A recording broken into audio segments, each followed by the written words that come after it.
Welcome, it's great to have you here. I'm Diane with South House Designs, and today I'm excited to show you just how easy it is to make a sweet little wreath using fresh boxwood from your shrubs, or maybe a neighbor's who is in need of a trim. Don't you just love simple, quick, and free? To get started, I'm just gathering some clippings using some utility scissors. You'll also need green florist wire. I'm using both 22 gauge and then the thinner 26 gauge. It's not critical, but those two popular sizes make it really easy. I raided our pantry to find something about the size I wanted from our wreath, and the oatmeal container is perfect. Now wrap the thicker wire, the 22 gauge, around the oatmeal container several times. You don't need to worry about smoothing out the bumps and ridges of the wire too much. They're actually good for threading the ends of the boxwood stems through.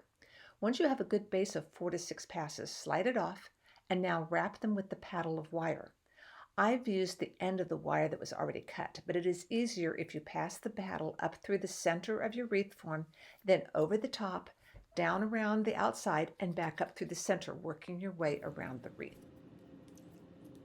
Now we're ready to add the boxwood. Because my wreath is small, I'm working with pieces that are just 4 to 6 inches, for the most part, maybe even 3 inches.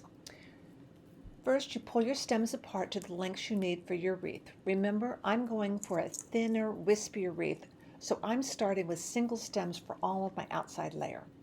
Strip the lowest stems, or the lowest leaves, off so you have at least 1 inch of stem clear for threading between the wires in the frame. This is where those little bumps in the wire it'll be helpful. You want all your stems going in the same direction. I find it works best to work with stems around the outside edge first, and then build up, working towards the center. As I start working towards the center and filling in more, I may use stems that have 2 or 3 branches to it. I think it saves time, at least for me to go all the way around the wreath, get my stems for the most part in place before I start wiring. The only drawback that has for me is that I cannot really pick up the wreath and hold it away from me. As the stems are loose, and they will sometimes kind of fall out, or they'll just get misplaced a bit. So I get it pretty much as full as I think I'm going to want, and I try to fill in the vacant spots here and there. I lay some pieces in, see how they're going to look. Then if it's going to fill that spot in, I trim it up and I remove the lower leaves, and I stick it right in just like we've been doing all along. And then once I'm ready to go, that's when I start my wiring.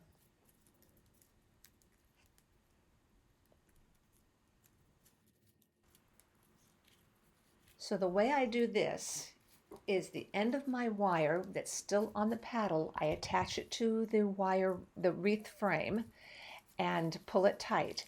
And then, as you can see, I pull the paddle up through the middle, take the wire over the stems, and being careful to work it between the leaves as much as possible. Pull it tight, back up through the center and over the top, down the outside. And I do that all the way around. And as you're jostling the wreath around, if one falls out, you can stop and tuck it back in. You can tuck other ones in as you see voids.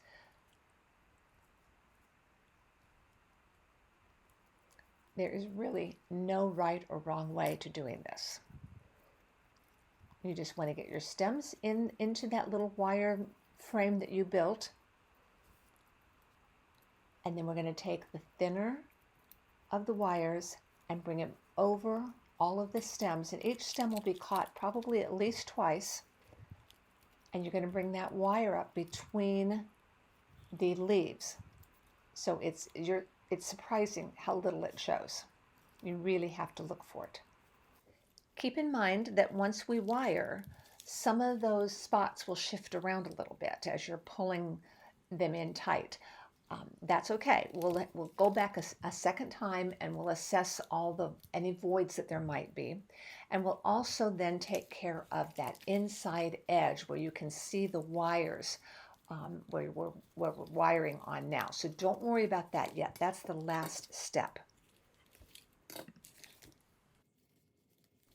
So now I think it looks like I'm about done. So I go back in and add a couple of single stems around the inside to camouflage the wire frame and all the wire holding the stems in place. As you can see, you can also bend your stems a little bit. You can make them fit the curvature a little bit better, which is what I did there. And now I'm taking another single piece of wire and bringing it through, and that will hold my camouflage ones in place. It really doesn't take much. And remember, part of the charm is having the irregularities. I prefer my wreaths, like my gardens, to be natural looking, slightly imperfect rather than perfectly manicured. I guess I endorse the wabi-sabi, embrace the wabi-sabi of wreath making.